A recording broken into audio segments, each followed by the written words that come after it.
The silent planet commander Daesung stood on the bridge of his flagship, staring at the blue planet displayed on the massive view screen. Earth. The name felt strange on his tongue, foreign and primitive. For 200 years, this small world had ignored every message, every trade offer, every threat sent by the galactic community. They remained silent, isolated, seemingly unaware of how dangerous the universe truly was. "Commander, all ships report ready for invasion," his second officer announced. The bridge crew worked efficiently around him, their scaled hands dancing across control panels. The Velcran Empire had conquered 47 star systems in the last century. Earth would be number 48. Daesung had studied everything they knew about humans. His intelligence teams had intercepted their broadcast for decades. Television shows, movies, music, news reports. The humans seemed obsessed with their own entertainment, their petty conflicts, their simple pleasures. They broadcast their culture into space like children shouting in a dark forest, never considering what might hear them. What are their military capabilities? Daesung had asked his analysts weeks ago. "Minimal, Commander. They have primitive spacecraft that barely leave their solar system. We detected no orbital weapons platforms, no shield generators, no defense satellites. Their largest vessels are science stations and cargo transporters. It seemed impossible. Every other species in the galaxy had built defenses the moment they learned they were not alone. But humans? They simply continued their quiet existence, ignoring the universe around them. Perhaps they are wise," one of his advisors had suggested. "Perhaps they know they cannot compete." Daesung disagreed. Wisdom meant preparation. Wisdom meant strength.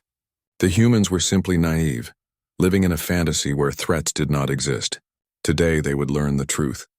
300 warships surrounded him in formation.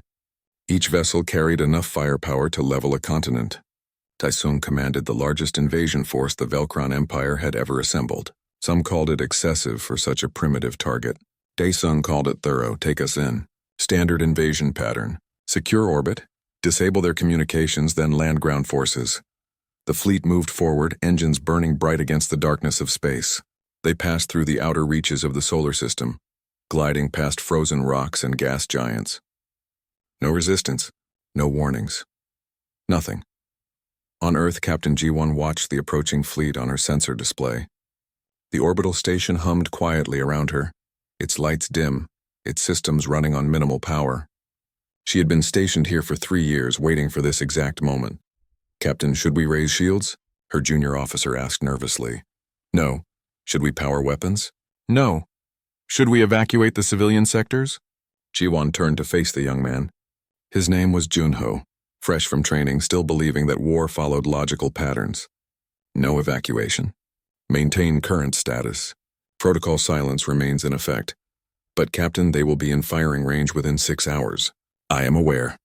Ji-won returned her attention to the screen. The Velcran ships looked impressive, she admitted. Large, heavily armored, bristling with obvious weapons. They looked exactly like what a primitive species would build when they first learned to travel between stars.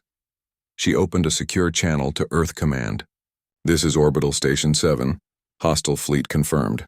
300 vessels, Velcran's signature. Estimated arrival at Neptune orbit in 4 hours. The voice that answered was calm, almost bored. "Admiral Sung-hoon, commander of Earth's defense network." "Acknowledged, Captain.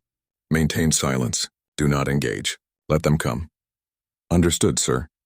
Junho stared at her in disbelief. "Captain, with respect, we cannot just let them invade." Ji-won smiled softly. "Junho, how long have you been in service?"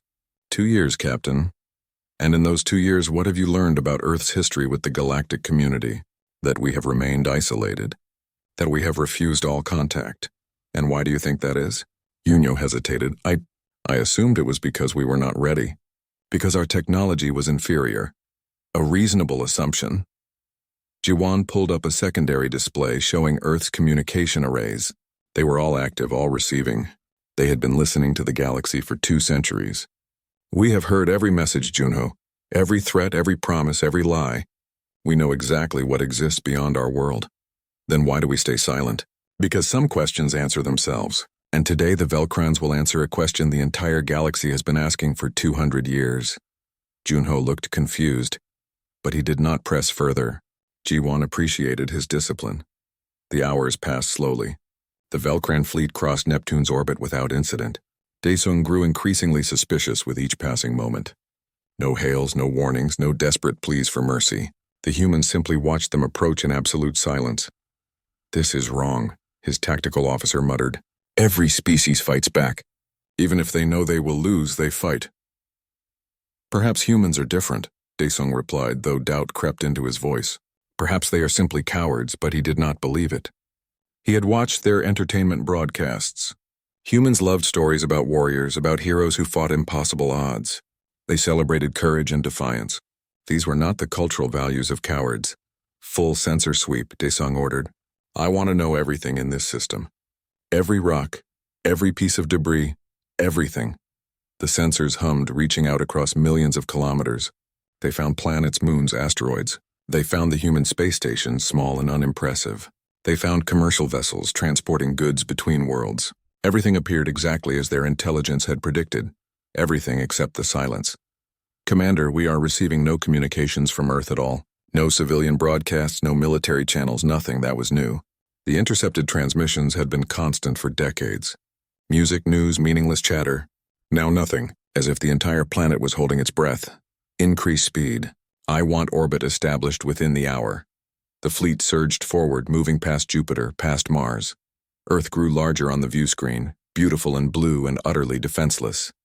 Daesung could see the space stations now, small structures scattered in high orbit.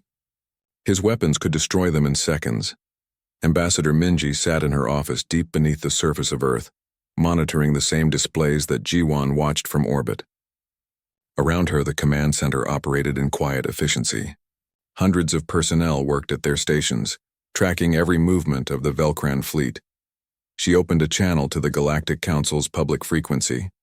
They would be watching, she knew. 47 conquered worlds meant the galaxy feared the Velcrons. They would expect Earth to fall quickly.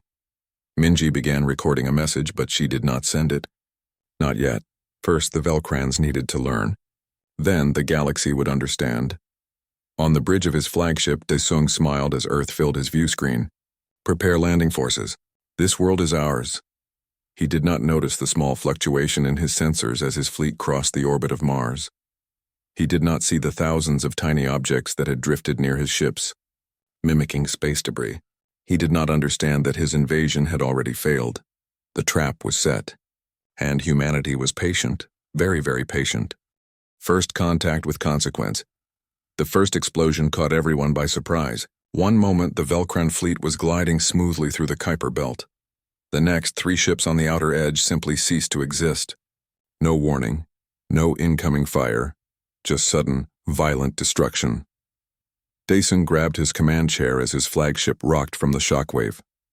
"Report. Unknown detonations, Commander. 3 ships destroyed. Debris pattern suggests internal explosions, but sensors show no weapon discharge, no missile impacts, nothing." Before Daesung could respond, 10 more ships vanished in brilliant flashes of light. His tactical display lit up with damage reports. Hulls torn open, reactors breached, crews lost to the void. And still his sensors detected nothing. All ships, emergency shield activation. Combat formation.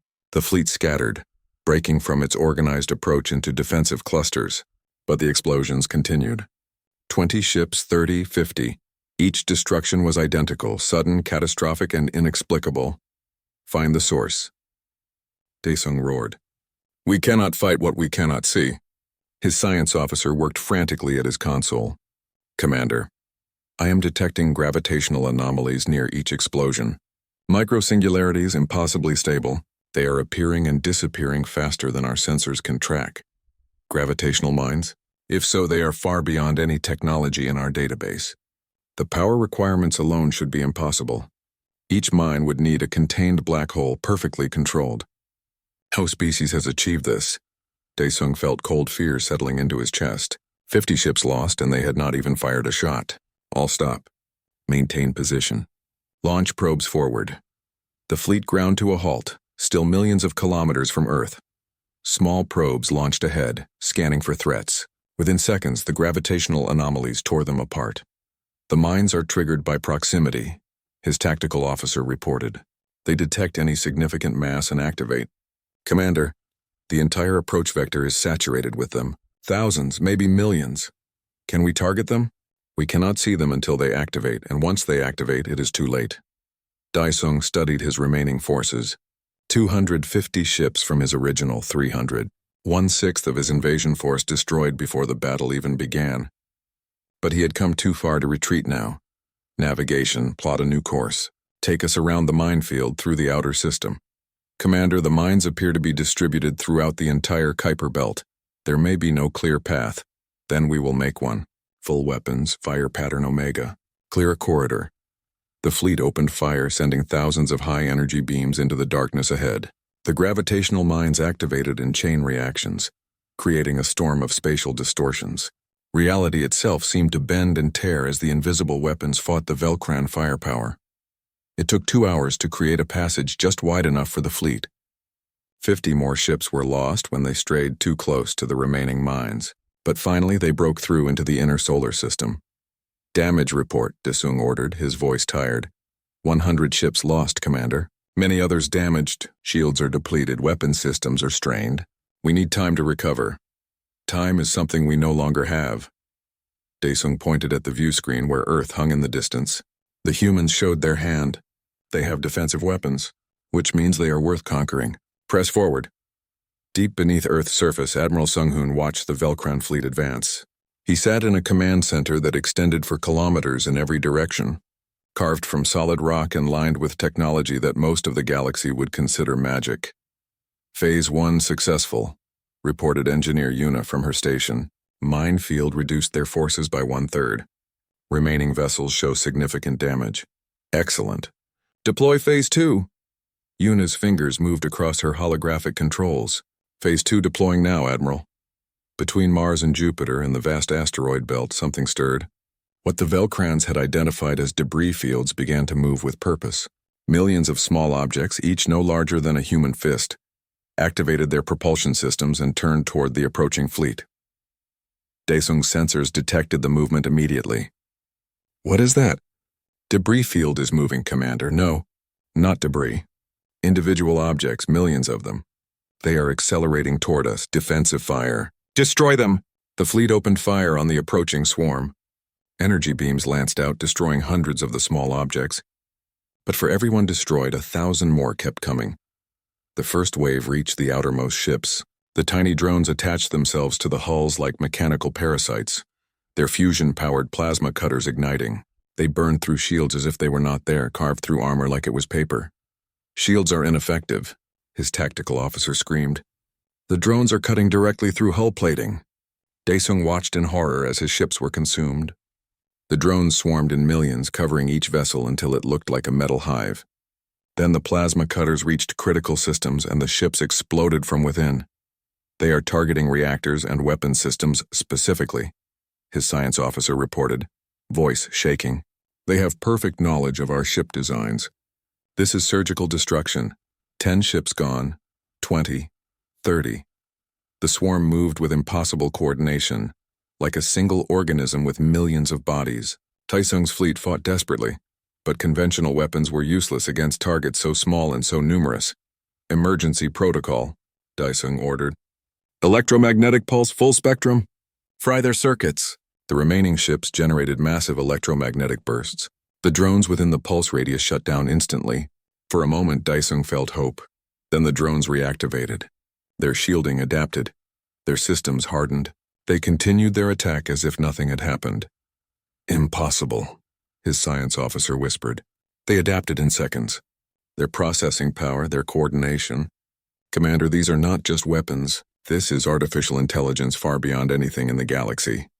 Another 20 ships fell to the swarm. Daesung's fleet was being dismantled piece by piece, and there was nothing he could do to stop it. All ships retreat to Mars orbit. Establish defensive perimeter. The battered fleet fled, leaving burning wrecks behind. The drones pursued for a while, then simply stopped. They hung in space like a cloud of metal insects waiting. Daesung counted his losses. 180 ships left from his original 300. His massive invasion force had been cut in half, and they had not even reached Earth's moon yet. Status of the drones? He asked quietly. They remain active, Commander. They are not pursuing, but they are not deactivating either. They are simply waiting. For what? For us to advance again, I suspect. Daesung stared at the blue planet in the distance. 2 defensive systems, both using technology that should not exist. Gravitational mines that contained singularities, drones powered by miniature fusion cores with adaptive AI. These were not primitive weapons. These were tools of a civilization far more advanced than his own. But how? The humans had barely left their own solar system. They had no colonies, no trade routes, no visible infrastructure. Where had this technology come from? "We continue," Daesung announced, though his voice lacked conviction. "We did not come this far to turn back." His officers exchanged worried glances but said nothing. They knew the truth. They were already defeated. They simply did not want to admit it. On Earth, Admiral Sung-hoon allowed himself a small smile. "They are still coming. Interesting. Most species would have retreated by now." "Should we proceed to Phase 3? Yuna asked. "Not yet. Let them reach the moon. I want them to see what we built there. I want them to understand." Yuna nodded, already preparing the lunar defense systems. The Velkrans had come seeking an easy conquest. Instead, they had found a nightmare. And the nightmare was only beginning. The awakening Daesung gathered his remaining officers in the war room. The holographic display showed their position in Mars orbit, surrounded by the wreckage of their own ships. 180 vessels remained. Not enough for a conquest, barely enough for survival. "We need intelligence," Daesung declared. "I want to know what we face before we advance. Send stealth scouts toward Earth, small, fast, undetectable." His chief scoutmaster nodded. "I will deploy our best teams, Commander." Ships equipped with full cloaking technology and silent running protocols. The humans will not detect them. 20 scout vessels launched from the fleet, each no larger than a cargo shuttle. Their cloaking systems bent light around them, making them invisible to sensors and optical viewing. They spread out in different vectors, approaching Earth from multiple angles.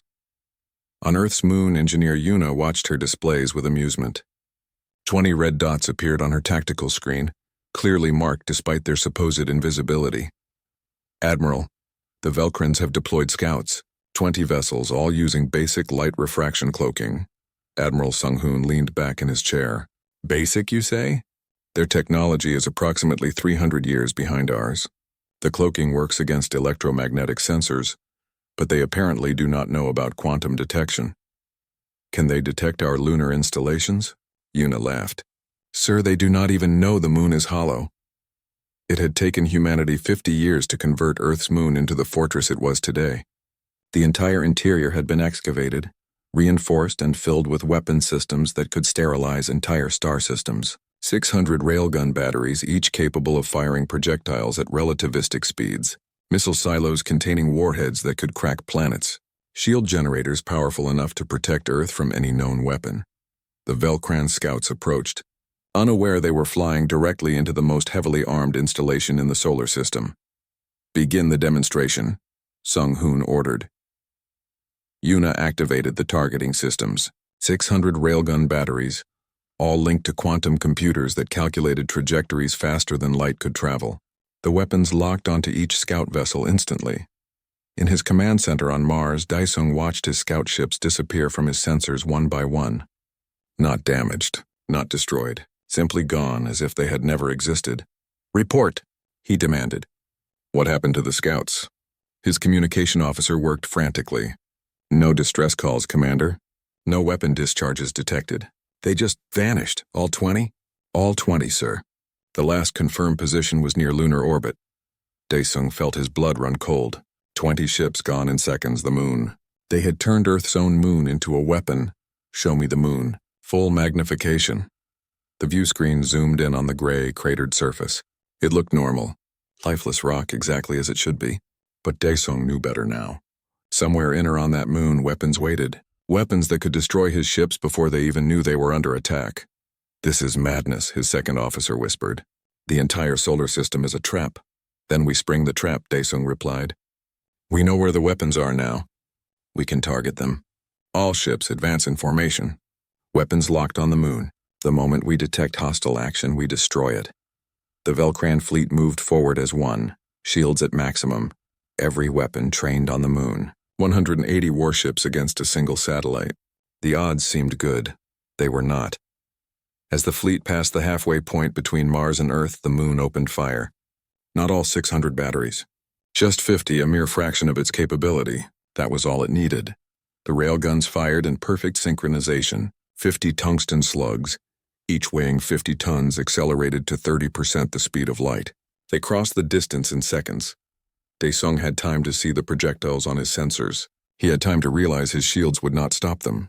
He had time to feel absolute terror. Then the impacts began. When an object moving at relativistic speeds hits a shield, physics becomes the enemy. The kinetic energy released is equivalent to multiple nuclear weapons. The first slug hit Daesung's flagship dead center. The shields flared, held for a microsecond, then shattered. The projectile continued through the ship, vaporizing everything it touched. Daesung's flagship simply came apart. One moment it was a massive warship carrying 5,000 crew. The next it was an expanding cloud of superheated plasma. He survived only because his command chair doubled as an escape pod. As the ship disintegrated around him, the chair's emergency systems activated, encasing him in a protective shell and launching him clear of the destruction. Floating in his pod, Daesung watched his fleet die. 50 ships destroyed in the first salvo. The railguns fired again, and again. Each shot was perfectly aimed, mathematically precise, impossible to dodge. His remaining ships scattered, trying to evade, but you cannot dodge light. By the time they saw the projectiles, it was already too late. "Retreat!" Daesung screamed into his communication system. "All ships, full retreat! Get out of range!" The survivors turned and burned their engines at maximum power, fleeing back toward Mars. Behind them, the moon continued firing, methodically destroying stragglers. When the fleet finally reached what they hoped was safe distance, Daesung counted his losses. 80 ships left. From 300 to 80 in less than a day. "Commander, we are receiving rescue beacons from escape pods," his communication officer reported from one of the remaining vessels. "Thousands of survivors in the debris field. Can we recover them?" "Not while the moon controls that space, sir." Daesung closed his eyes. Thousands of his people floating helplessly, waiting for rescue that would never come. Or worse, waiting for the humans to finish them off. But the killing had stopped. The moon's railguns fell silent. On the lunar surface, Admiral Sung-hoon studied the battlefield. "Casualties?" "Zero on our side, sir. All systems operating at normal capacity. We have expended approximately 2% of our ammunition." 2%. Sung-hoon had destroyed 2/3 of the invasion force with 2% of their ammunition. The mathematics were clear. The Velkrans could not win. "Open a channel to the enemy commander." Yuna established the connection. Sung-hoon spoke calmly. His voice broadcast to every Velkran ship and escape pod. "Commander Daesung of the Velkran Empire, your invasion has failed. You cannot proceed. You cannot win. But you can still save your people. Withdraw now, and we will recover your survivors and return them to you unharmed." In his escape pod, Daesung listened to the human's words. The offer was genuine. He could hear it in the voice. These were not cruel conquerors. They were patient, measured, and absolutely in control. "Why?" Daesung asked. "Why offer mercy after we came to destroy you?" "Because," Sung-hoon replied, "we do not want war. We never did. We want the galaxy to learn. And you cannot learn if you are dead." Daesung made his decision. "All remaining ships cease hostilities. Withdraw to defensive positions. Stand by for recovery operations." But as his ships retreated, Daesung noticed something on his sensors. Movement from Earth itself. Not the moon. Earth launch bays were opening across the planet, hidden beneath oceans, mountains, deserts. Hundreds of them, thousands. And from each bay, small spacecraft were emerging. "What are those?" his science officer whispered. They were fighters. Sleek, fast, impossibly advanced. They moved like living things, dancing through space with grace that defied physics. And they were surrounding the Velkran fleet in perfect formation. Pilot Jiho led the fighter wing, his hands steady on the controls. Around him, 500 pilots flew in perfect coordination. They had trained their entire lives for this moment. Not to kill, but to demonstrate, to show the galaxy what Earth could do. "All wings, demonstration pattern 7, Jiho commanded. Let them see." The fighters began to move in complex patterns, performing maneuvers that should have been impossible. They accelerated faster than the Velkran sensors could track. They turned at angles that would have liquefied any biological pilot. They were proof that Earth's technology was not just superior, it was overwhelming. Daesung watched in despair as the fighters danced around his fleet. Any one of them could have destroyed his remaining ships. Instead, they simply flew, showing off, proving their dominance without firing a single shot. Captain Jiwan's voice came over the communication channel. Commander Daesung, Earth does not accept your surrender. You came to conquer. You came to kill. Now you understand. Now you will tell the galaxy. Earth is not defenseless. Earth is deadly, and Earth has been watching. Watching and waiting. Waiting for what? Daesung asked. For the galaxy to grow up, Jiwan replied. You failed that test. The revelation, the Galactic Council chamber fell into absolute silence as the transmission played. Every species, every empire, every delegation watched in horror as the Velcron fleet was systematically destroyed. The footage came from Daesung's own ships, broadcast across the galaxy on every frequency. His final message echoed through the chamber. This is Commander Daesung of the Velcron Empire. I am defeated. My fleet is destroyed. I warn everyone who can hear this message. Earth is not defenseless. Earth is a trap. The humans have weapons beyond comprehension. Stay away. Stay away or die as we did. The council members looked at each other in shock. The Velcrons were the most powerful military force in the galaxy. If they could be defeated so easily, what chance did anyone else have? Ambassador Minji watched the chaos from her observation post on Earth. The time had come. 200 years of silence were about to end. She opened a channel to the Galactic Council's main frequency. This is Ambassador Minji of Earth. I request permission to address the Council. The Council chamber erupted in noise. Humans had never spoken to them before, never acknowledged their existence. Now suddenly they wanted to talk. The Council chairman, an elderly being from the Talveri species, called for order. The human ambassador will be heard. We grant permission. Minji's image appeared on the Council's main display. She wore simple clothes, her expression calm and professional. She looked nothing like the monster they had expected. Honored Council, she began. I come before you today not as a conqueror, not as a threat, but as a teacher. For 200 years, Earth has remained silent. Today I will explain why. Historian Minho sat beside her, his hands folded on the desk. He had spent his entire career preparing for this moment, studying Earth's secret history, preserving the records that would change everything. 400 years ago, Minji continued, humanity made first contact, but not with any of you, not with the species that populate this council. We made contact with the ancients. The council chamber fell silent again. The ancients were legend, myth. No one believed they truly existed. The ancients, Minji explained, were the first sentient species in the universe. They evolved billions of years before any current civilization. They mastered physics, transcended biology, achieved what you might call godhood, and they left a test. She gestured and holographic images appeared above the council floor. Ancient structures on Earth glowing with strange energy. Massive ships in orbit that predated human space travel. Technology that looked like art or magic or both. Earth was chosen as their testing ground. The ancients arrived on our world when we were still primitive, still fighting among ourselves. They gave us a choice. Accept their knowledge and their burden or remain ignorant and free. Dr. Sora, watching from her laboratory on Earth, smiled. She had studied the ancient artifacts her entire life. Their technology was beautiful in its complexity, elegant in its purpose, and now finally the galaxy would understand. My ancestors accepted, Minji said. The ancients provided us with their complete technological database, manufacturing techniques, weapon systems, faster than light travel, power generation that bends reality itself. Everything they had learned in billions of years they gave to us freely. But there was a condition, historian Minho added, leaning forward. We were to remain hidden, to watch the galaxy, to intervene only when absolutely necessary. We became the guardians that the ancients once were. The council chairman stood. You expect us to believe this? That humanity, a species that has never left its solar system, somehow inherited the technology of beings from legend? I do not ask you to believe, Minji replied calmly. I ask you to observe. Your own eyes have shown you what we can do. The Velcron fleet was destroyed by weapons we consider outdated, basic defensive systems, hundreds of years old by our standards. She pulled up another display. We have 12,000 warships in reserve, each more advanced than anything currently flying in the galaxy. We have weapons that can manipulate black holes, tear open dimensions, slow or speed time itself. We have shield systems that can protect entire planets. We have manufacturing facilities that can build a fleet in days. The council members began shouting, demanding proof, calling lies. Minji waited patiently for them to quiet. You want proof? She asked. Very well. She nodded to Admiral Sung-hoon, who was watching from his lunar command center.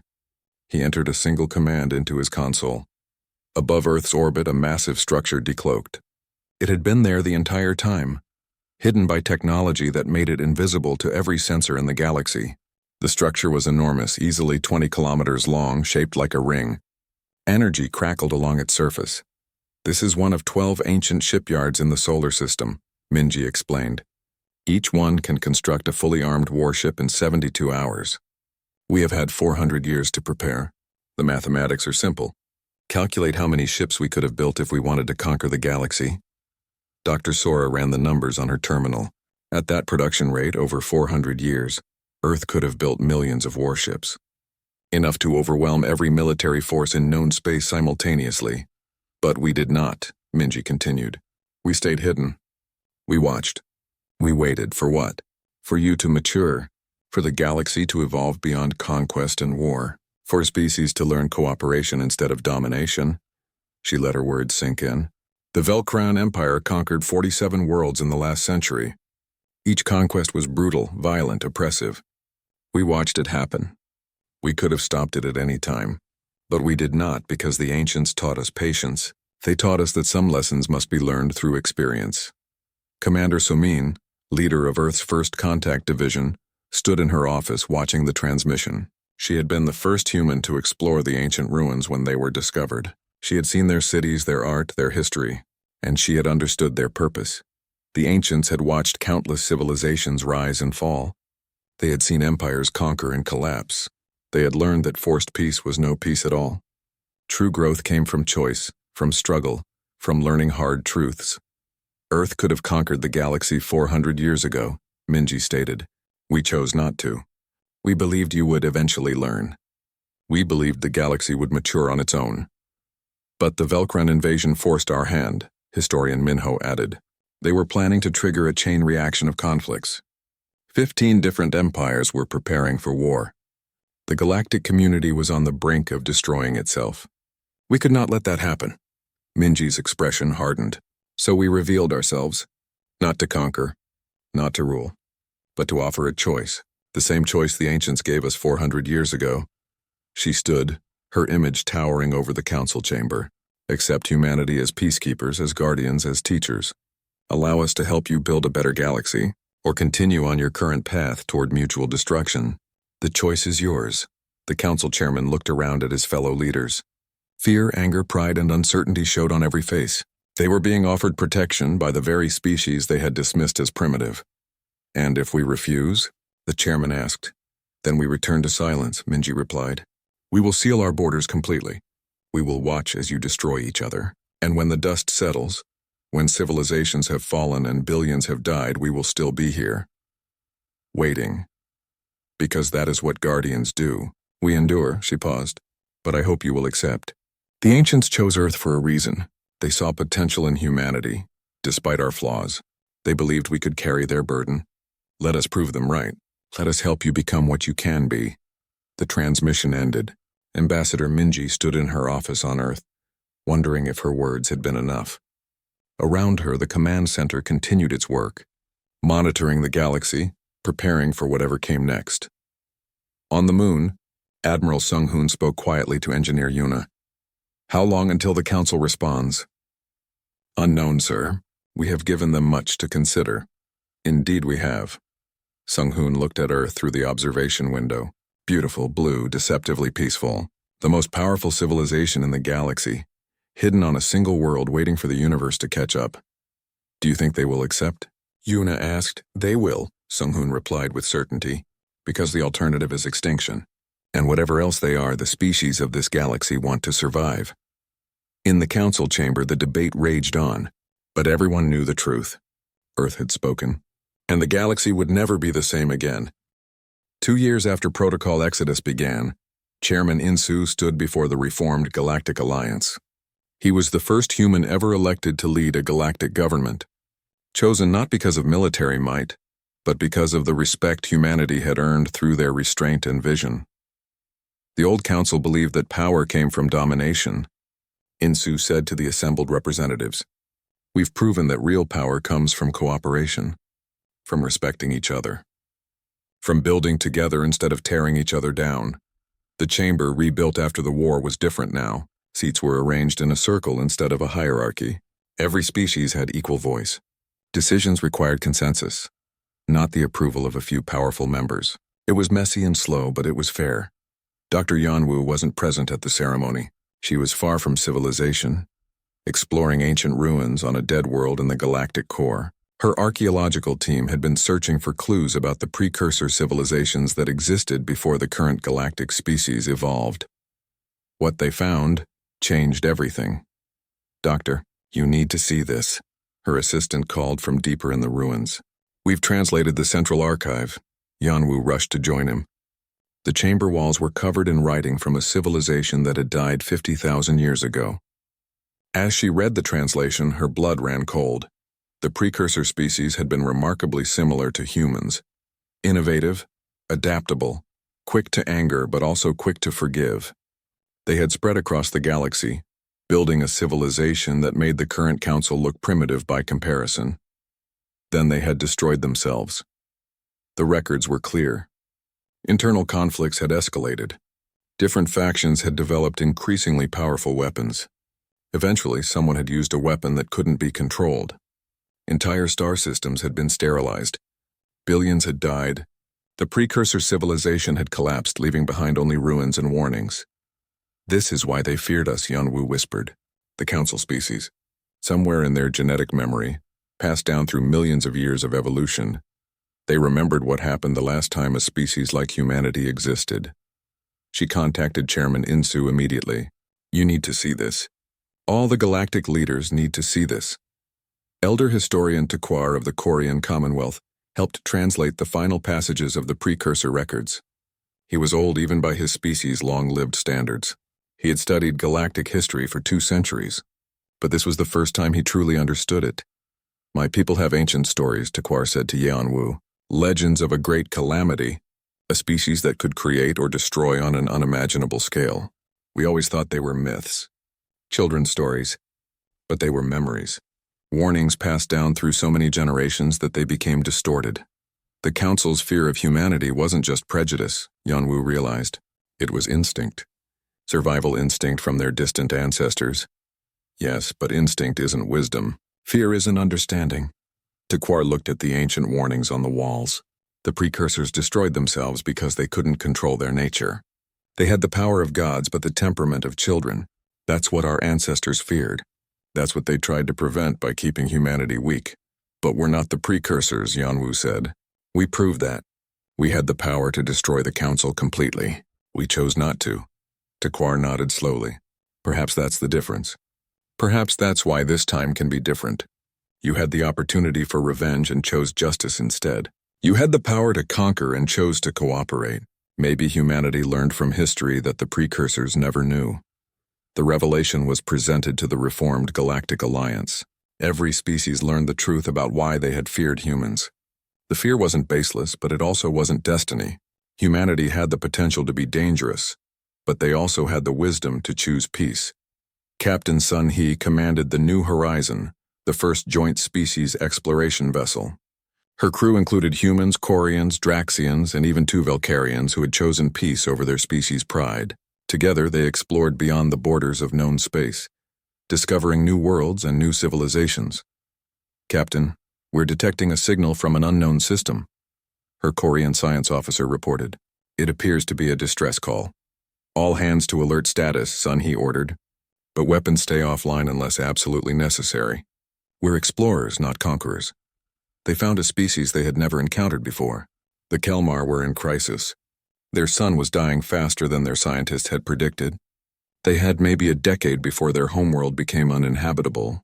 They had no faster-than-light travel, no way to evacuate their population. "We can help them," Sun He said.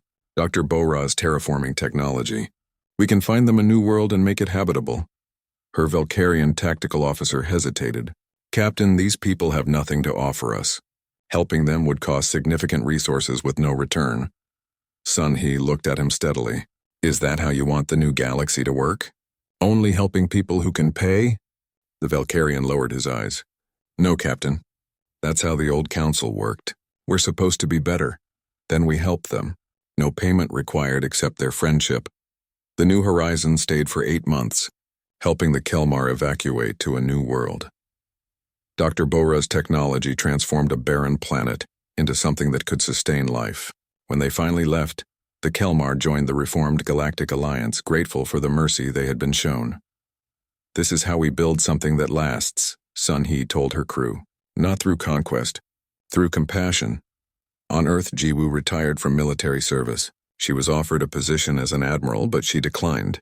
Instead, she founded an academy that taught military ethics to the next generation. Students came from dozens of species to learn from the humans who had won a war while maintaining their principles. You'll face impossible choices, Jiwoo told her students. Moments where doing the right thing seems weak, where revenge seems justified, where mercy seems stupid. In those moments, remember why we fought. We didn't fight to become like the old council. We fought to prove that there was a better way. A young Valkyrian student raised his hand. But Captain Jiwoo, didn't restraint cost human lives?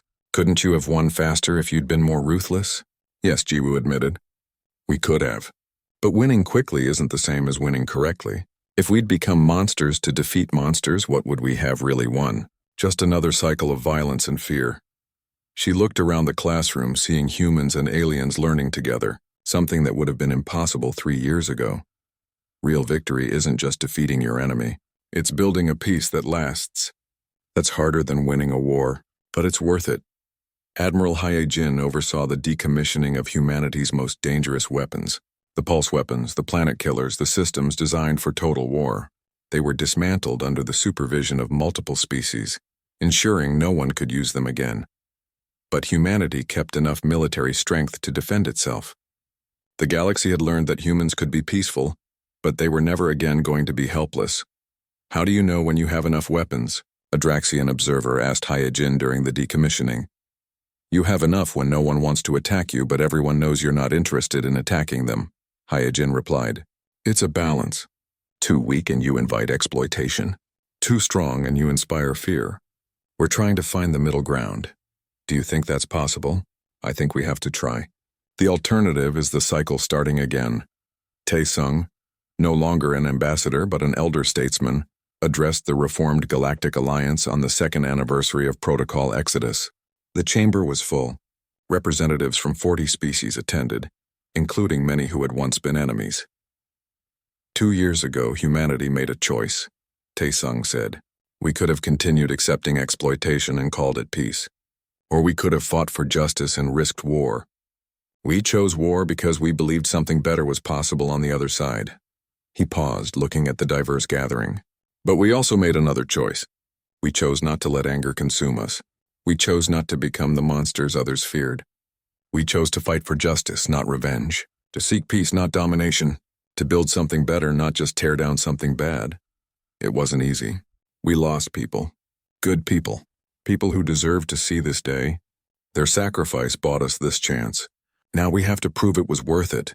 Taesung's voice grew stronger. The old council taught us many lessons, though not the ones they intended. They taught us that exploitation always ends in revolt. That fear is not the same as respect.